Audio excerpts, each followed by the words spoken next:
Third discourse. Arjuna said, if it is be thought it by thee that knowledge is superior to action, O Janardana, why dost thou, O Keshava, enjoy in me this terrible action?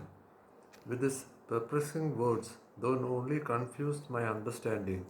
Therefore tell me with certainty the one way by which I may reach bliss. The blessed Lord said, in these words there is a twofold path. As I before said, O sinless one, that of yoga by knowledge of the Sankhyas and that of yoga by action of the yogis. Man winneth not freedom from action by abstaining from activity, nor by mere renunciation doth he rise to perfection.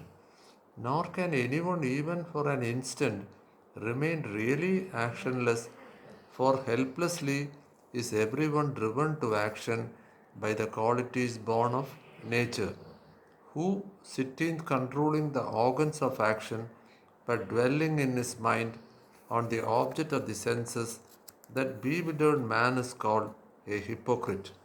But who controlling the senses by the mind, O Arjuna, with the organs of action, without attachment, performeth yoga by action, he is worthy. Perform though right action for action is superior to inaction, and inactive even the maintenance of thy body would not be possible. The world is bound by action, unless performed for the sake of sacrifice. For that sake, free from attachment, O son of Kunti, perform thou action.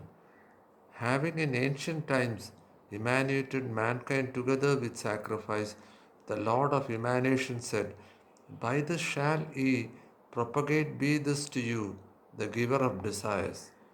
With this nourished by the shining ones, and may the shining ones nourish you, thus nourishing one another, ye shall reap the supreme good.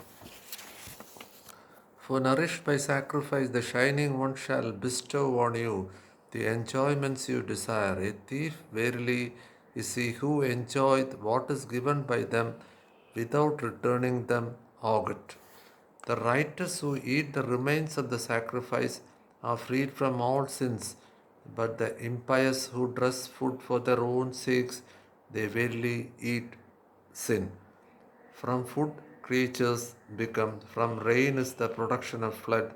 Rain proceedeth from sacrifice, sacrifices arise out of action. Know thou that from Brahma, Brahma action groweth, and Brahma from the imperishable cometh. Therefore, the eternal, the all pervading is ever present in sacrifice. He who on earth doth not follow the wheel, thus revolving sinful of life and rejoicing in the senses, he, O son of Prida, liveth in vain. But the man who rejoiceth in the self, with the self is satisfied, and is content in the self, for whom verily there is nothing to do. For him there is no interest in things done, and in this world, nor any in thing not done, or that by any object of his depend on any being. Therefore, without attachment, constantly perform action which is duty for. By performing action without attachment, man verily reaches the supreme. Janaka and others indeed attain to perfection by action. Then, having an eye to the welfare of the world also, those should perform action. Whatever a great man doth, that other men also do. The standard he sets up by that they people go. There is nothing in the three worlds, O Partha, that should be done by me, nor anything unattained that might be attained. Yet I mingle in action. For if I mingle not ever in action, unvaried man all around would follow my path, O son of Radha. These words would fall into rain if I did not perform action. I should be the author of confusion of castes and should destroy these creatures. As the ignorant act from all attachment to action, O Bharata, should the wise act without attachment, desiring the welfare of the world. Let no wise man unsettle the mind of ignorant people attached to action, but acting in harmony with me, let him render all actions attractive. All actions are wrought by the qualities of nature only.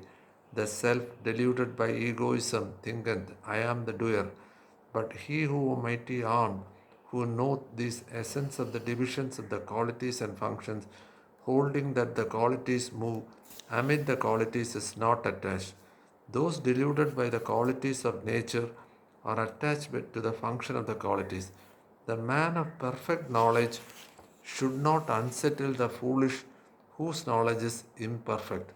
Surrendering all actions to me, with thy thoughts resting on the Supreme Self, from hope and egoism fled, and of mental fever cured, engage in battle.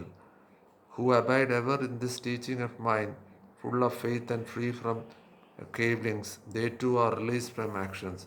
Who carp at my teaching and act not therein, senseless, deluded in all knowledge, know though these mindless ones as fated to be destroyed. Even the man of knowledge behaves in conformity with his own nature, beings following nature. What shall restrain avail? Affection and aversion for the object of sense abide in the sense. Let none come under the domain of these two. They are obstructors of the path. Better one's own duty, though destitute of merit, than the duty of another well discharged. Better death in the discharge of one's own duty. The duty of another is full of danger. But dragged on, what does a man commit sin? Reluctantly indeed, O Varshneya, as there by force constrained. It is desire. The blessed Lord said, it is desire, it is wrath, begotten by the quality of motion, all consuming, all polluting. Know though this is our foe here on earth. As a flame is enveloped by smoke, as a mirror by dust, as an embryo is wrapped by the amnion, all this is enveloped by it. Enveloped is wisdom by this constant enemy of the wise, the form of desire, which is insatiable as a flame. The senses, the mind, and the reason are said to be its seats, but these enveloping wisdom, it bewilders the dweller in the body. Therefore, O best of Varada, mastering first the senses, do thou slay these things of sin, destructive of wisdom and knowledge. It is said that the senses are great. Greater than the senses is the mind. Greater than the mind is the reason. But what is greater than the reason is He. Thus, understanding Him as greater than the reason, restraining the self by the self, slay, thou, O mighty armed, the enemy in the form of desire, difficult to overcome. Thus, in the glorious Upanishad of the Bhagavad Gita, the science of eternal, the scripture of yoga, the dialogue between Sri Krishna and Arjuna, the third discourse entitled The Yoga of Action.